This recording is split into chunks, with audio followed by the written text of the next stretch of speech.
Hi friends, ఈరోజు mini బ్లాగ్లో కరివేపాకుతోటి టేస్టీగా హెల్తీగా పకోడాని ఎలా తయారు చేసుకోవాలో చూద్దాం.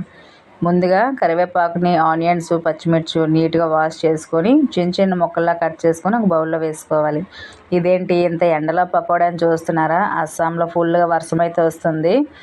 ఇవన్నీ వేసుకున్న తర్వాత సాల్టు, రెడ్ చిల్లీ పౌడరు, జీలకర్ర, కొంచెం పసుపు వేసుకొని బాగా మిక్స్ చేసుకొని ఒక గంట పాటు పక్కన ఉంచుకోవాలి. తర్వాత మరొకసారి బాగా మిక్స్ చేసుకొని 1 కప్పు శనగపిండి, పావు కప్పు కార్న్ఫ్లోర్ కానీ రైస్ ఫ్లోర్ కానీ వేసుకొని మరొకసారి బాగా మిక్స్ చేసుకోవాలి. మీకు ఇష్టం ఉన్నట్లయితే సోడా కూడా వేసుకోవచ్చు. ప్రస్తుతం నేను వేయటం లేదు.